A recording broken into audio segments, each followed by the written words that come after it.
When it all goes wrong and your wing is unrecoverable, or you're just running out of height, then throw your reserve. Throw your reserve. Throw your reserve. Having said that, there are a lot of things you need to know to ensure you walk away unharmed.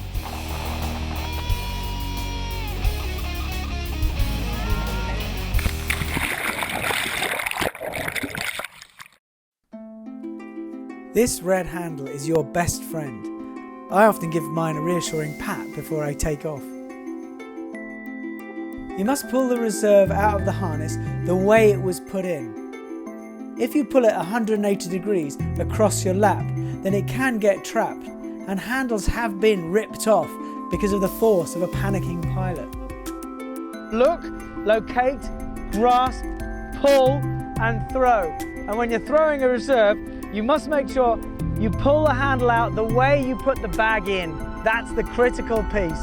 It comes out the way it slides in, and then you give it a healthy throw behind you, away from you. And then the reserve will open, whoomp, nice reassuring pull of angels. The main will dive forwards, reacting against that. You pull that in, you get everything you can in, and you descend only under your reserve.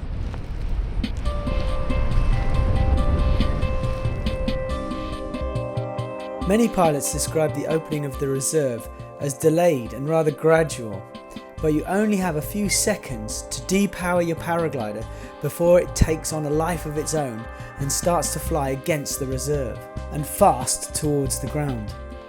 So the key thing is get the main in quick and use that dive to your advantage, so that as it dives forwards and goes slightly below you, then pull on the front A's and do a massive symmetric tuck.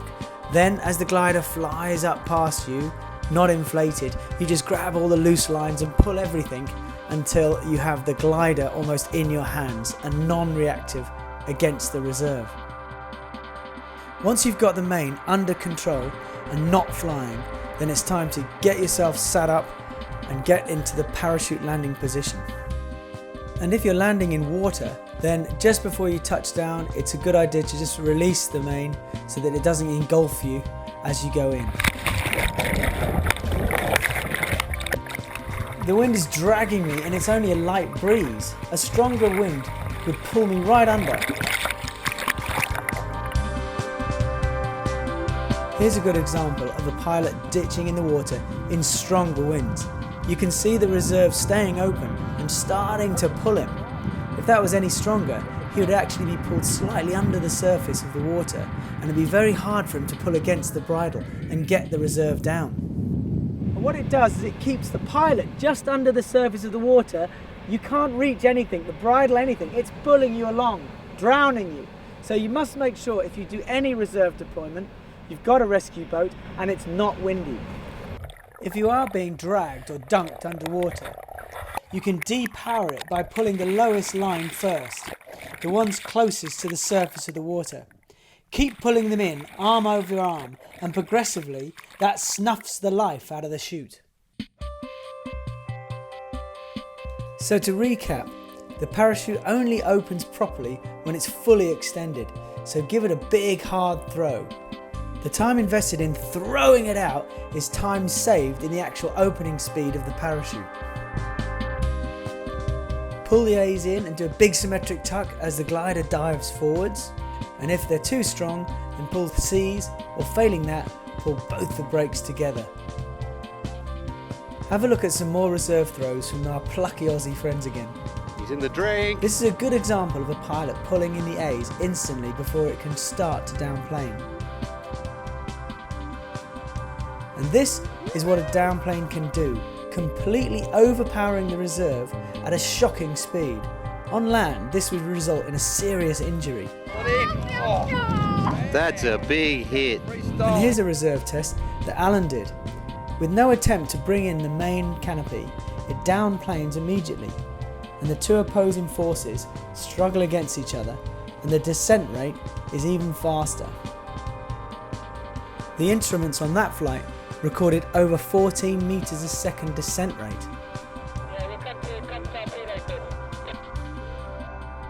It's absolutely vital you get the main in. That's the game. Don't think, oh, I've got the paraglider and the parachute together, they're working like Apollo 13, because it won't. What will happen is three things. Either the main will downplane and fly against the parachute and make it fly at the ground much faster, twice the descent rate, like that. Boof, not good. The other option is it starts to fly sideways, woof, and rotating like that. That's normally when you've got a few twists and a cravat, and it rotates like that with you in the middle. That's not good either. And the other one is it bashes into it and starts stopping the reserve from working, and then you've got two useless gliders dropping you down. So the most important thing to do is get the main in, whatever means, whether it's diving, pulling a front collapse and pulling anything you can, whether it's C's or B's or brakes, but whatever you do, get the main in and descend just under the reserve parachute. With high velocity turns, the reserve deploys quickly, but with slow negative spins, it can limply hang around and drift up into the paraglider's lines. If you are locked into a slow rotation, then research has shown a good place to throw your reserve is towards your feet. This makes sure that the parachute is thrown to the outside of the rotation. Once established in a nosedive, the A's may be too hard to pull, so go for the C's, pulling them both hard in, and then hand one side to one hand, slide your hand up and pull in more, slide your hand up and pull in more, and eventually get the main down, which will help stabilise and minimise your descent rate. If you're going to pull the brakes, then treat it like a stall and really haul the glider clear of the reserve. A little brake or feeble beelining will only worsen the downplane as it feeds it with more lift. While you're hauling in the main, make sure you keep an eye out for the ground and always be ready to do a parachute landing roll. If you do find yourself low and in a spin or deep stall, then you can consider holding that on and piloting it to the ground, as a deep stall has a similar descent rate to a reserve, but without the added complication of the glider shooting and diving during a deployment. Reserve deployments are great. I've thrown 3 in anger and umpteen testing and playing around with them, but the reserve will look after you a whole lot better if it's properly fitted. In my experience, about 10% of reserves checked at repacks show potential for a malfunction. For example, like something as simple as a bridle attachment. This is my parachute, the yellow gin, and so it comes from the bridle. It's attached from the parachute to the harness with a proper bridle, and it's attached with a proper 7mm mailon, which is thick and will easily take the load, but it's quite narrow and minimises the movement of the mailon sideways. Okay, so that's a good way of having it. Alright, I'll show you a bad example. Over here. Come on, Martin, come on! We must see it for the safety of the public!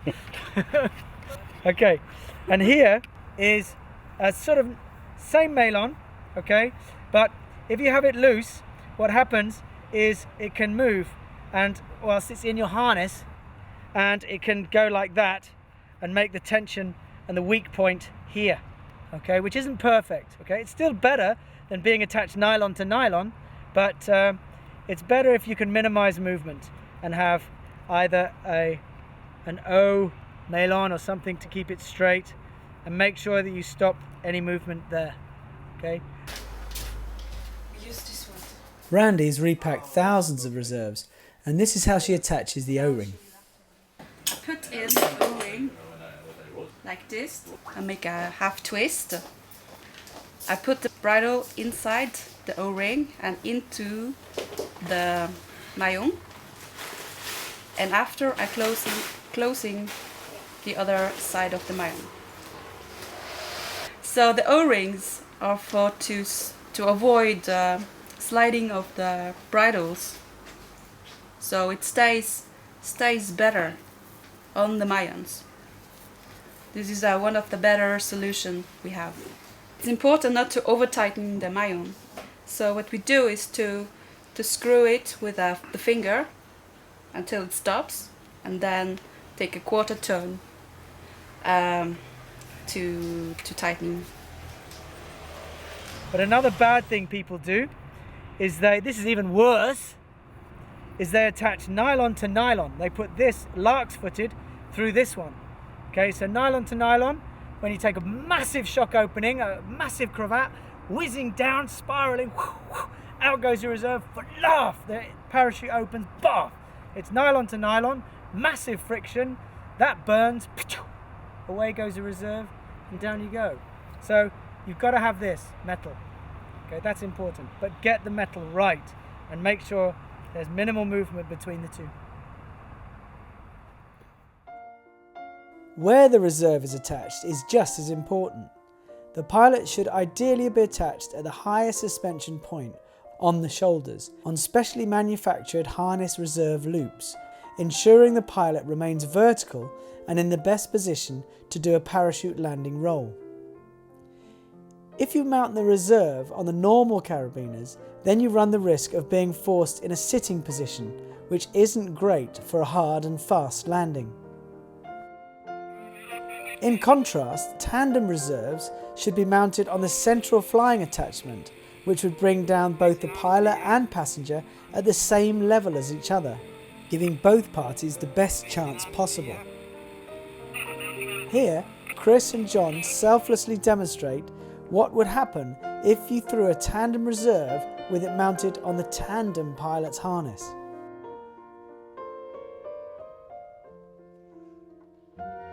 You can see the clear throw and steady deployment at normal flying speed.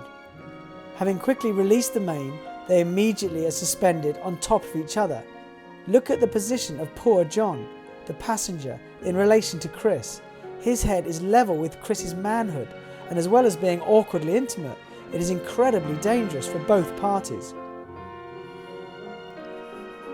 Here, in relatively benign conditions, the descent rate is at least 5 meters a second.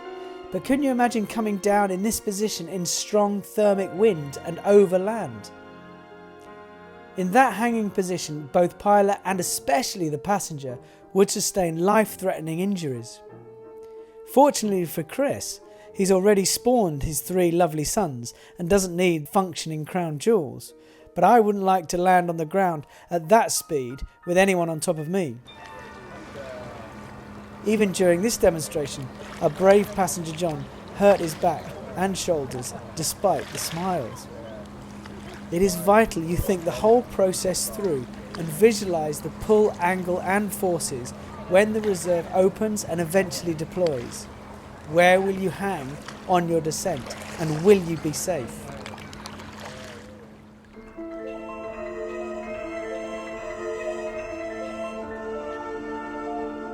So now we are happy with the attachments, our final demonstration is to compare the 2 additional techniques for neutralising the wing while under your reserve. So I'm going to demonstrate the C riser technique of pulling in your main if the A risers are already too resistant. And Chris is going to demonstrate the hauling in of the brakes technique. So, firm throw, and the reserve only has to have filled behind me, and I'm already hauling in the C risers. Now the canopy is neutralised, and I can easily pull in the C risers to stop it bashing into the reserve and descend smoothly under both canopies. Because with the C risers safely in, it acts like a parachute. Compared to this, the B lines are much higher maintenance because they require a bit more force to pull in, and then you are stuck restraining them all the way down. If you weaken and let go, the glider reverts straight into downplane mode. On the other hand, here comes Chris. As his reserve inflates, he pulls down on the brakes, which do leave the glider fully extended at the same height as the reserve. So he has a bit more work to do to get it down and out of the way of a parachute, but it's perfectly manageable. Once fully pulled down, you can see that Chris's wing is flapping around like a flag, offering very little resistance to the air, whereas my C-line, with its bigger surface area to the airflow, enables me to have a gentler descent rate. You see, my hair doesn't even get wet on splashdown, whereas Chris's does, if he had any.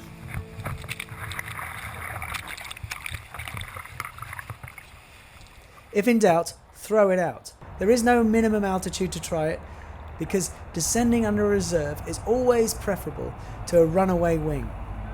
Plus, a reserve ride is a great thing to do, and you become a member of a very exclusive club.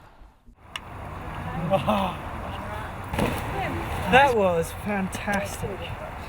So you can see the two differences between the two reserve deployments. Mine, I pulled the sea risers. It was a nice easy reserve, the 1G, and it was quite stable and easy. It was a nice smooth slow descent rate. And then Chris went for brake lines, and he pulled them in, twisted, pulled them in more, twisted more, and you could see it coming in and having very little effect on the parachute, coming down vertically. It was thrashing around, and it does keep the pilot occupied quite a lot because he's got his hands moving all the time. But you can see they're both good ways of stopping the glider from bashing into the parachute, and also the worst, downplaning.